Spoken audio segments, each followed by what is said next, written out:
It's not a secret that I don't like the metagame that much, but I still want to figure out how to beat it. These are my results so far, and here's what I figured out about the metagame.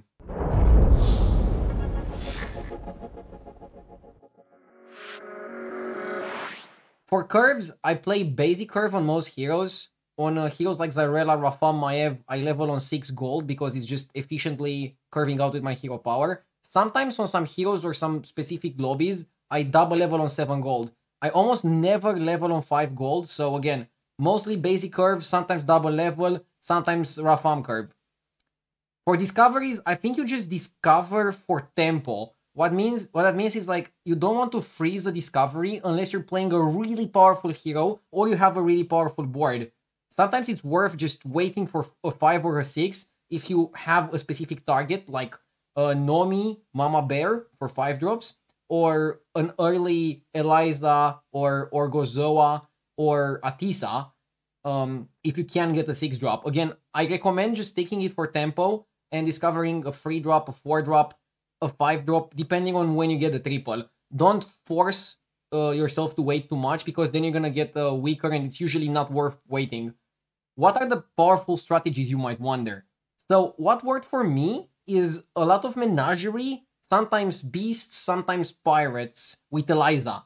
Again, I'm very specific here. Pirates with Hogar got a lot weaker, not only because they're slow, but also because Battlegrounds has an insane amount of lag on the current patch, so I don't really recommend going for Hogar strategies. So, the best strategy in the game is having a Sephine, 2 Amalgams, 2 Queens, and 2 Leeroys. That's probably the best strategy in the game. Queen is the most powerful minion in the game because it's a Divine Shield poison. Leeroy is very good because it counters Queen.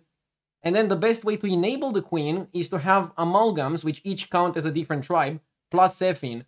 You can replace a Sephine with a Gas Coiler, or even an Amalgam with a Gas Coiler, reborn it, and you create some other shenanigans. Basically, Gas Coiler got a lot better because it beats Queen and Leeroy. Poison is good because it's good. Leeroy is good because it kills Queen, but it's bad against stuff like a Glow Scale, let's say, or a Gas Coiler, or just a random taunt. So there's a lot of counterplay and there's a lot of mind games that come into play at high MMR. But if you try to play like a one targeted stat strategy, you're usually just gonna lose to like double Queen. Elementals lose to double Queen, Beasts lose to double Queen. A lot of things just lose to double Queen. I mean, okay, Beasts kind of shifted from Great Wolf to Mama Bear Beasts because you want to summon repeated minions and you don't want to have one big minion that gets poisoned down. Anyways, this metagame basically, you want to get your hands on like a Mitrax, or you want to use the Light Fang for a few turns to like buff some of your Divine Shields. You want to just have annoying minions, and then if it's a Murloc lobby, if it's a mech lobby, Amalgam becomes more powerful and maybe you want to build around it.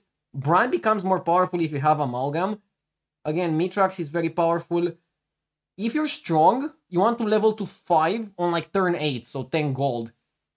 Because on 5 you have all these menagerie units and your discoveries can give you 6s. And if you're behind, you can pick up a Leeroy, put it position 3 or position 1 if you expect your opponent to have a big taunt and try to go through it. Let's quickly talk about what archetypes also overperform and what archetypes underperform. So we said Hogar Pirates are pretty weak. Nomi Elementals are surprisingly good. If you get an early Nomi or a hero that can play well towards Nomi, I definitely recommend trying Nomi in this metagame. What else worked? Again, Mama Bear Beast was very good. Naga can work on a hero like Shadowwalk that can discover like early 6 drops, but I would avoid Naga as a primary tribe on most heroes in most situations, and I think Naga is mostly a support tribe. You get yourself a glow scale and you help your other minions. Kind of something like that. Mechs are really good on Tavern 4. Quilboar are really good in combination with Divine Shields and with Gem Splitter. Gem Splitter with Agam and with Ground Shaker, very powerful as usual. So you can have ways of having almost every strategy work. You just have to figure out exactly what to play in which lobby with what you're offered. You kind of have to read the lobby. But again, the one thing that I would avoid is pirates. Oh, I would also avoid dragons. I think dragons are slow. Obviously, if you discover super early Caligos or 2 Caligoses, you can go play full dragons. What generally works is early game you have a Chroma Wing, you make it bigger, and then you just keep the Chroma Wing because it synergizes with your queen. And then you can get an Amalgam, poison it, then you get Nadina. And you have Nadina for Chroma Wing and for the Amalgam. That can work. But like full-on dragons, not so much. Like Taregosa stuff, like it's not working.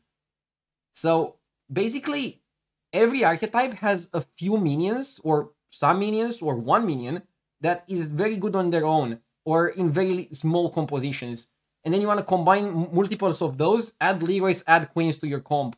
For example, you can go Mama Bear, Rat Pack, Sephine, Amalgam, Chroma Wing, Nadina, and the Queen. I think I listed more than 7 minions, but basically, you can combine all these minions together. Because you go Mama Bear, Rat Pack, then you add an Amalgam, then you have a Dragon, and then you have a Nadina, and then you have a Queen. Like, it just works together. It's pretty stupid, but stuff like that works. What is less good, for example, is Macau. Macau requires you to be full Great Wolf or full Omega Buster. That's weaker right now. Still doable if you get like Golden Macau with Reborn, Golden Omega Buster, Golden Baron, you can still win.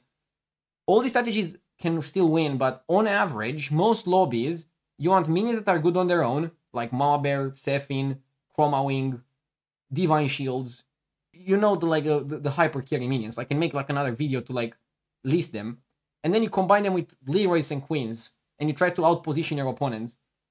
Also, stuff like Juggler got a little bit better, but at the same time, you don't want to tunnel vision on Juggler because if you Juggler into Leeroy, they kill your Juggler. It's a bit weird.